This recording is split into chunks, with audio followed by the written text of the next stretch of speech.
Isipin mo ito, isang lider ng bansa na nagbibigay ng walang kapantay ng malasakit sa mga magsasaka. Isang pangako na nagsimula sa kampanya at ngayon ay natutupad sa pamamagitan ng distribusyon ng mga land titles at certificates of condonation. At tatanungin niyo ako kung saan. Ito ay sa Davao. Yes, you heard it right mga kaibigan. Ang lugar ay sa Davao. Ang lugar ni VP Sara Duterte na siyang galit na galit ngayon kay President Bongbong Marcos Jr. At ano nga ba ang ginagawa ni President Marcos sa lugar na ito? Ang Pangulong Ferdinand Bongbong Marcos Jr. ay hindi lang basta lider ng bansa, kundi isang lider na tapat sa kanyang mga pangako, lalo na sa mga Davaoenos na tumulong sa kanya sa kanyang makulay na kampanya. Ay may espesyal na bahagi sa aking puso. Hindi ko po malilimutan ang mainit na suporta at pagmamahal na pinadama ninyo sa akin noong panahon ng kampanya at sa bawat na pagkakataon na mapupunta ako rito sa rehiyon ninyo. Ngunit ang tanong ay, ang mga taga-suporta ng Pangulo, partikular na sa Davao, ay patuloy na nagpapakita ng pagmamahal sa kanyang liderato. Kaya naman mahihiya si Vice President Sara Duterte kay Marcos sa mga hakbang na ito. At ang tanong ay, bakit?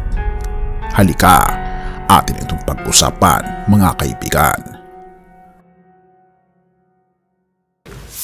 Noong nakaraang linggo, ipinagdiwang ng Pangulo ang isang makasaysayang kaganapan sa Davao kung saan personal niyang ipinamigay ang mga land titles at certificates of condonation sa higit 7,000 na mga magsasaka sa Davao Region.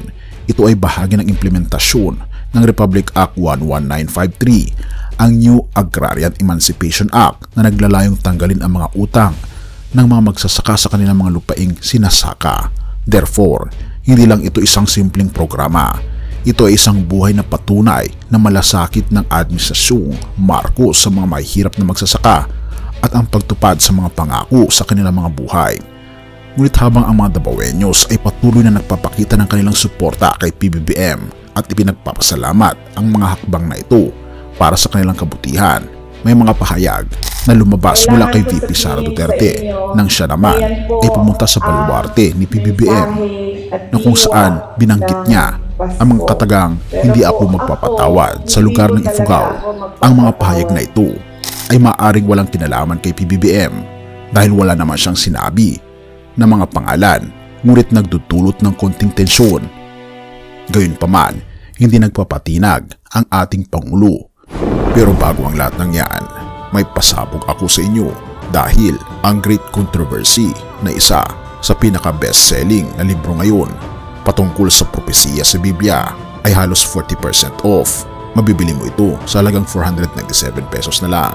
Kung interesado ka kaibigan, i-click mo sa description sa baba at mabubuksan ang iyong mga mata sa mas malinaw na pangitain sa iyong hinaharap. Tayo'y magpatuloy.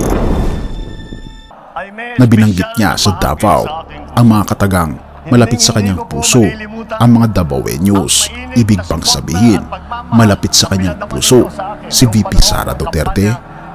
At hindi rin naman nagpatinag sa mga taga-suporta ng Pangulo sa Davao. Patuloy nilang ipinagpapalakas ang kanilang suporta kay Pangulong Bongbong Marcos at wala silang galit o sama ng loob sa Administrasyong Marcos. Therefore, sa gitna ng mga pahayag ni VP Sara, makikita mo na hindi ang mga Davaoenos ang nagdudulot ng dibisyon, kundi ang mga pahayag na tila wala namang malalim na batayan o direksyon. Bakit nga ba mahihiya si VP Sara Duterte kay PBBM? Ang mga hakbang na isinasagawa ni PBBM, ang pagbibigay ng mga land titles and certificates ng condonation sa mga magsasaka sa Davao, gayon din ang pag-order niya ng mabilisang pagpapatapos ng mga project sa Davao City ay hindi isang simpleng pahayag, kundi isang aksyon na tumututok sa pag-aalaga sa mga tao at pagpapalago ng sektor ng agrikultura. Habang ang Pangulo ay patuloy na ipinapakita ang malasakit at pagtupad sa mga pangako, ang mga pahayag ni VP Sara tungkol sa hindi pagpapatawad ay tila nagpapakita ng kabaligtaran, isang malupit na pahayag na wala namang lugar sa oras ng pagkakaisa. Ang mga Davaoenos ay hindi nakakaramdam ng anumang grudge o sama ng loob kay Pangulong Bongbong Marcos, kahit na si VP Sara ay nagmula rin sa Davao. Pero bakit ganito? Ang mga Davaoenos na minahal at sinuportahan si PBBM mula pa sa simula ay hindi naging bahagi ng anumang tensyon. Sa halip, pinili nilang patuloy na magtiwala sa liderato ng Pangulo at tanggapin ang mga hakbang na ito bilang tanda ng malasakit sa kanilang kapakanan. Therefore, sa mga hakbang ni PBBM, makikita mo na ang tunay na pagmamahal sa bayan ay hindi nasusukat sa mga salita, kundi sa mga konkretong aksyon. Kung ang mga Dabaweños ay patuloy na sumusuporta at nagpapakita ng malasakit kay PBBM, ang mga pahayag ni VP Sara ay nagiging tahimik na hamon sa pagkakaisa. Sa mga hakbang ni PBBM para sa Davao at sa buong bansa, makikita natin na ang tunay na malasakit at magmamahal sa bayan ay hindi lamang ipinapalabas sa mga pahayag, kundi sa mga konkretong aksyon. Pero bakit nga ba mahiya si Sara Duterte kay PBBM?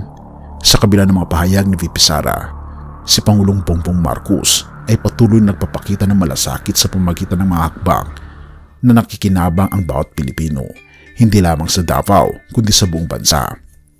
Therefore, ito ay isang malupit na paalala na ang tunay na pagmamahal ay hindi nasusukat sa salita o politika kundi sa mga hakbang na makikinabang ang nakararami. Dapat nating tandaan, kaibigan, na ang tunay na pamumuno ay hindi nangangailangan ng sigaw o ingay. Pero ang mga hakbang ni PBBM, makikita natin ang kanyang liderato na may malasakit, may pagmamahal, may konsensya sa bawat Pilipino. Mga hakbang na patuloy na nagpapakita ng pagmamahal sa bayan at nagpapakita na mahihiya si Sara Duterte kay Marcos dahil sa lahat ng mga ito. Therefore, ang mga pahayag at aksyon ni Pangulong Marcos ay isang buhay na patunay na malasakit.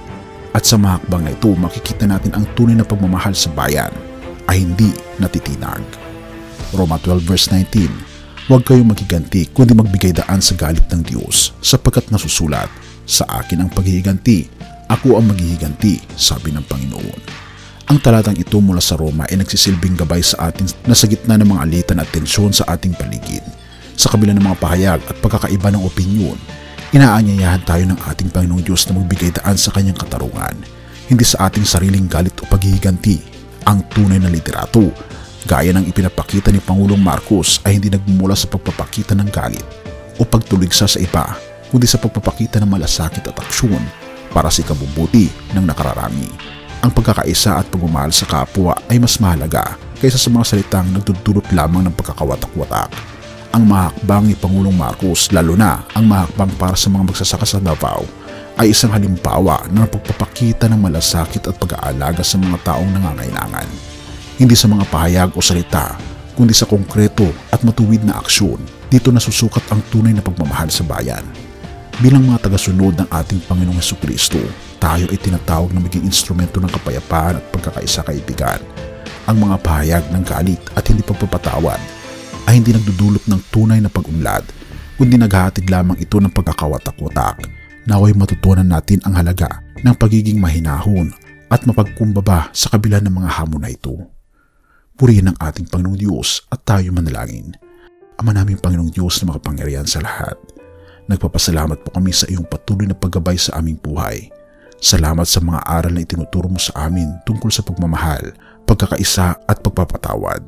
Sa gitna ng mga alitan at pagkakaiba ng opinyon, tulungan niyo po kaming mapanatili ang kapayapaan sa aming mga puso at isipan.